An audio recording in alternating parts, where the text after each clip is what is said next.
The fog came without warning, thick enough to swallow sound, light, and certainty. It crept low along the road like something alive, curling around tires and ankles, pressing against windows as if trying to get inside. People who lived in that town said the fog had always been there, waiting, watching. And every few years, it took something from them. The first time I noticed something was wrong, it was because the fog didn't move the way fog should. I was driving home late from my shift at the petrol station, the clock on my dashboard blinking 2:17 a.m. The road was familiar, a narrow stretch cutting through fields and trees I had passed 1,000 times before. But that night, the fog rolled in so suddenly that it felt like I'd driven into a wall. My headlights bounced back at me, useless, revealing only swirling white shapes that twisted and folded in on themselves. I slowed to a crawl, gripping the steering wheel, my breath shallow. The radio crackled with static no matter how much I turned the dial. That's when I saw someone standing on the side of the road. At least I thought it was someone. The shape was tall and thin, barely visible through the fog, facing away from me. It didn't move as I approached, didn't react to the sound of my engine or the flash of my headlights. I rolled down my window and called out, my voice sounding wrong in the thick air, like it had been wrapped in cloth. No answer. As I passed the figure, something in my chest tightened. I turned my head to look more clearly, and my heart dropped. The thing standing there had no face, just a smooth, pale surface where eyes and mouth should have been, glistening faintly in the light. Its head slowly turned toward my car, as if it had sensed me looking. I screamed and slammed my foot on the gas. The road seemed to stretch endlessly ahead, the fog growing thicker no matter how fast I drove.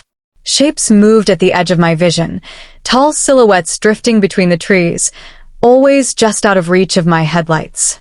I didn't stop driving until the fog suddenly vanished, leaving me alone on a clear road, shaking so badly I had to pull over. The next morning, the local news reported that a man had gone missing along that same stretch of road. His car was found abandoned, engines still warm, doors open. No sign of him anywhere. I never told anyone what I saw that night. But every time fog rolls in, I feel like something is watching me from just beyond sight, waiting for me to slow down again. The second story began in a place where fog was part of everyday life. The coastal village sat on a cliff, battered by wind and waves, its narrow streets disappearing into mist almost every morning. Tourists thought it was beautiful, mysterious. The locals knew better. They locked their doors when the fog grew too thick and avoided the old lighthouse at the edge of the cliffs. I was there for a short-term job, documenting historical buildings. The lighthouse fascinated me. It had been abandoned decades ago after several keepers died under unexplained circumstances. Some fell from the tower. Others were found inside, staring at the walls, their expressions frozen in terror. One evening, as fog rolled in from the sea, I decided to photograph the lighthouse before nightfall. The path leading up to it vanished into white haze, but I pressed on, telling myself it was just nerves. The fog muffled everything. Even the sound of the ocean faded, leaving an unnatural silence that made my ears ring. When the lighthouse finally emerged from the mist, it looked wrong, taller than it should have been, its light chamber dark and hollow like an empty eye. The door creaked open when I pushed it, the sound echoing too loudly in the still air. Inside, the air was damp and cold, carrying a faint metallic smell.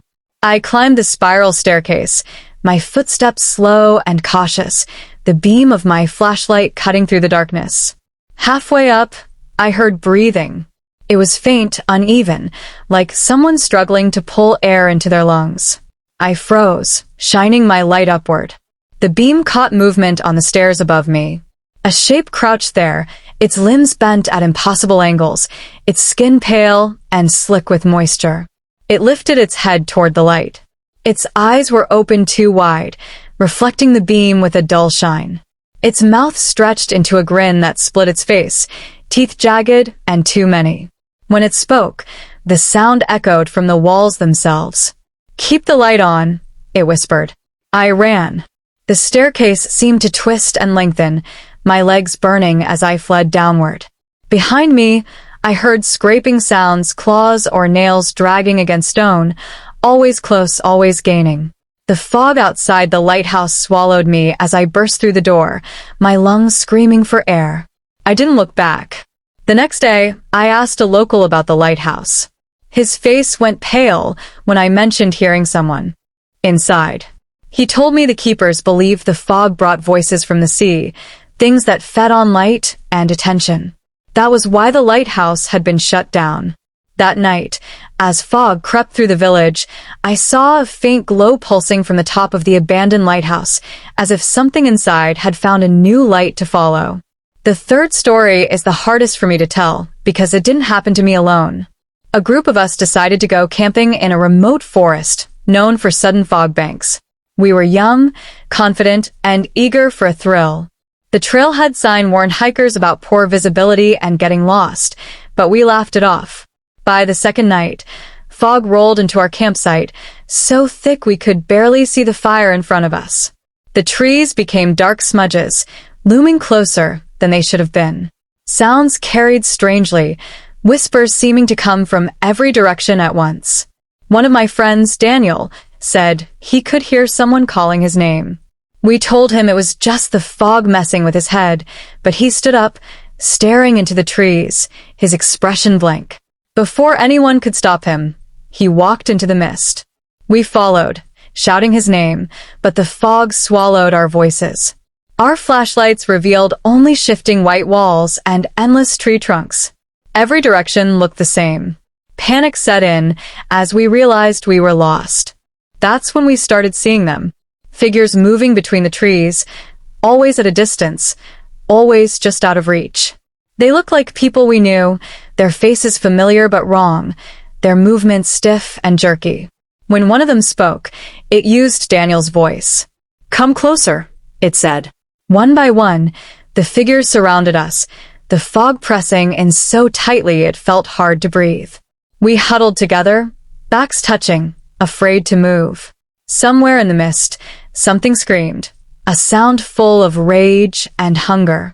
When morning came, the fog lifted as suddenly as it had appeared. Search teams found us hours later, wandering in circles, dehydrated and shaken. Daniel was never found. The official report said he likely fell into a ravine or wandered deeper into the forest. But I know that's not what happened. Sometimes, when fog creeps through my neighborhood late at night, I hear his voice outside my window, calling my name, asking me to come find him. And every time, I remember the shapes in the trees, waiting patiently for someone else to step into the mist. Because fog doesn't just hide things. Sometimes it brings them closer. The strange thing about fog is how it changes the way the world feels. Sounds become dull and distant, shapes lose their meaning, and even familiar places begin to feel unfamiliar. After the events people experienced on those nights, none of them ever looked at fog the same way again. What once seemed like a simple weather condition now felt like a living curtain hiding something that didn't belong in the normal world.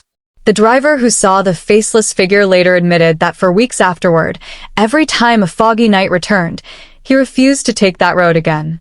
Even when he tried different routes, he sometimes thought he saw the same tall silhouette standing far away in empty fields, perfectly still, as if it had followed him. He never stopped feeling that the moment he looked away, it would step closer. In the coastal village, the abandoned lighthouse became a place people avoided even during the day. Some fishermen claimed that on the thickest foggy mornings, a faint light flickered at the top of the tower for a few seconds before disappearing again. No one ever went up to check. The memory of what had happened there was enough to keep everyone away. As for the forest, the group that survived the camping trip rarely spoke to each other again. They all agreed on one disturbing detail. Before the fog cleared that morning, they each heard Daniel's voice one last time deep in the mist, softly repeating the same words over and over. "Don't leave me here." Long after those nights ended, the memory of the fog stayed with everyone who experienced it. Fog no longer felt quiet or peaceful. It felt heavy, like something watching from just beyond sight. The people who saw those things could never prove what really happened, and most stopped trying to explain it to others. But whenever the air grows cold and a thick white mist begins to roll across empty roads, dark forests, or silent coastlines, they remember the shapes moving inside it. Because sometimes the most terrifying part of fog isn't what you see, it's the feeling that something inside it can see you